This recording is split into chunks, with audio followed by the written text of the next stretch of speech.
प्रधानमंत्री नरेंद्र मोदी G7 शिखर सम्मेलन में हिस्सा ले रहे हैं, जिसका आयोजन इस बार इटली के अपूलिया में किया जा रहा है।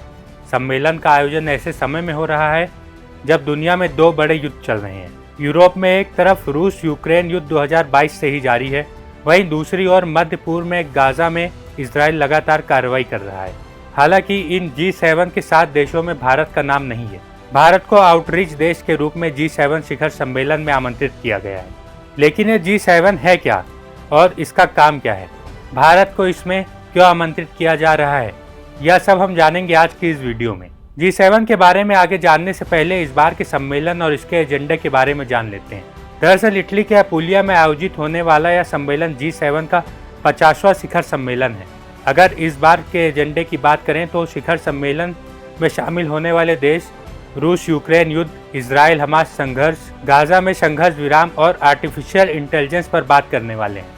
ये सभी मुद्दे पिछले एक साल से सबसे ज़्यादा चर्चा में हैं। G7 की बात करें तो G7 दुनिया के 7 सबसे ताकतवर और औद्योगिक लिहाज से सबसे समृद्ध देशों का संगठन है। इसमें Japan, France, Italy, Germany, Britain, America और कनाडा शामिल है। यह संगठन कई तरह से दुनिया को प्रभावित करता है।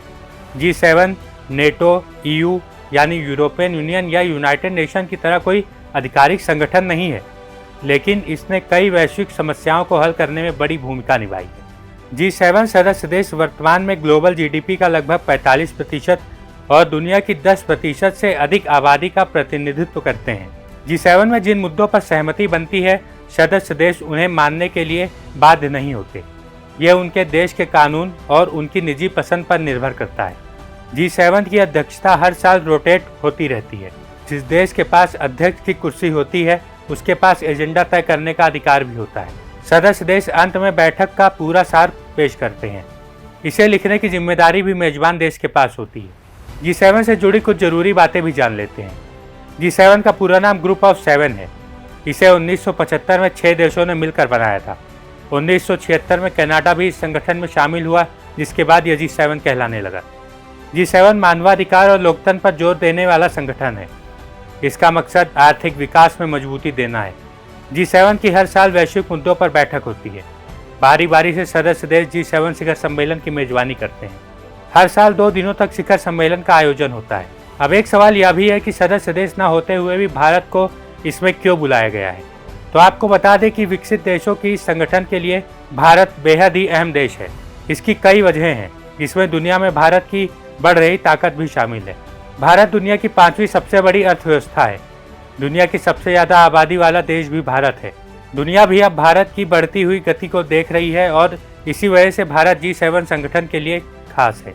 वहीं भारत के लिए भी G7 बेहद खास है।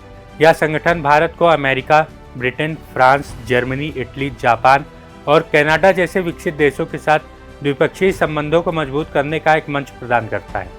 इस बार G7 में भारत की 11वीं भागीदारी होगी, जो कि G7 शिखर सम्मेलन में वैश्विक चुनौतियों को हल करने में भारत की भागीदारी और उसके महत्व को दर्शाता है। आज के लिए इस वीडियो में बस इतना ही। हम फिर मिलेंगे एक नई जानकारी के साथ। तब तक के लिए मुझे दीजिए इजाज़त। नमस्कार।